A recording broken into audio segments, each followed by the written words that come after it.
Punk Revolution now. Today we're going to be reviewing the Viagra Boys. Their new album, Welfare Jazz. Okay, so you got a pretty interesting band name and a pretty interesting album title. Both of them consist of two nouns. Two pretty clickbaity nouns like Viagra and jazz and welfare. Ooh, interesting. This sounds like a crazy band. They're from Sweden. They make kind of like noisy, post-punky, art punk, I guess you could say. They showed some promise in their previous releases. It's fun. It's fun. Dancey punk stuff. So let's go ahead and start by taking a look at the album cover and we shall see what they got going on in this album.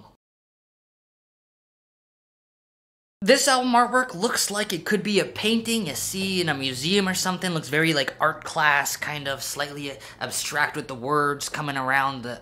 I don't know. It's a pretty simple album cover. It looks very post-punky, very artsy, kind of intellectual looking. Getting you in the mindset you're about to listen to some intellectual punk, because unlike other punk bands, we're different. We're gonna have a little jazz influence. We're gonna throw a little saxophone in the... We're gonna do all these kind of things that, honestly, it's not like a freaking bazillion other freaking post-punk bands have already done, okay? So that's sarcasm for those of you who don't know. I'm kind of getting a little tired of bands who are kind of doing this shtick, of doing this kind of like artsy post-punk that's kind of, sometimes the vocalist sounds like he's losing his mind and he's shouting on top of it, and then they throw a freaking saxophone in there, and you know, it's just like, how many freaking...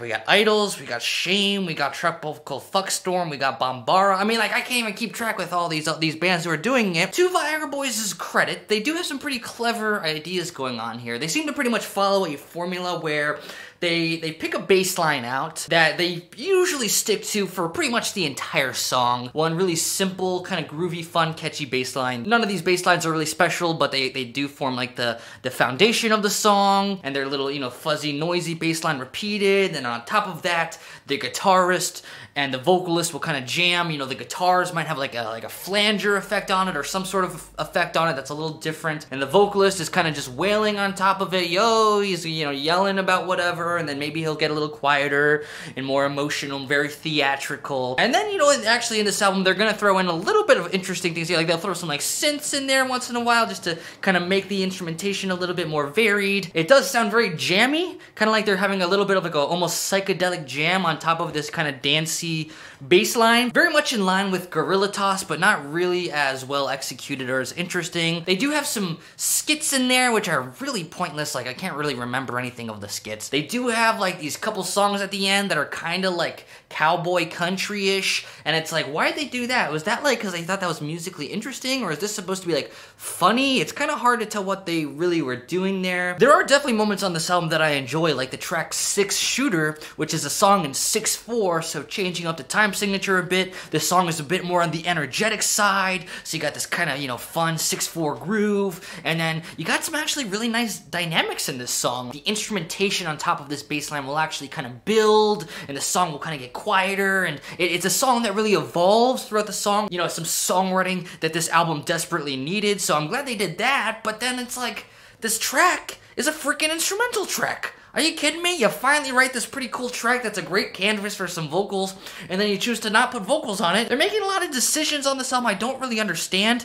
Don't understand why they're putting these slower songs in that just don't match the energy of their best material. Don't understand why they're putting like these kind of like drum machines to make it sound more like poppy. Don't understand why they're putting these skits in there. Don't understand why they put these kind of country songs at the end. Not really sure what there's going on here. Maybe it's the record label trying to help them to appeal to a wider audience or something. Don't really know. At the end of the day, it's just like, am I gonna be able to remember this album? Am I gonna be able to differentiate it from the million other noisy post-punk bands? Ice Age, another one. There's just so many. Honestly, like, listening to their previous releases, like, their previous releases had some grit to it, some real aggression, some noisiness, like, that was great.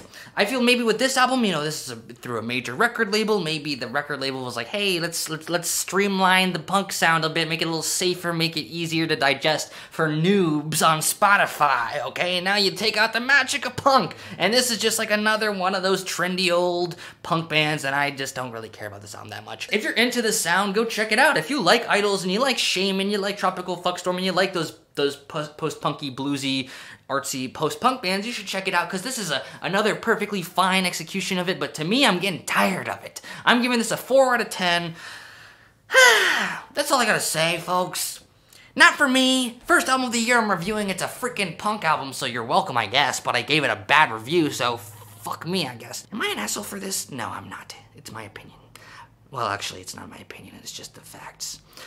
Punk Revolution now. Thank you so much for watching. Please like, comment, subscribe. My channel is growing very fast because of all of you who are supporting me. Thank you so much, Punk Revolution.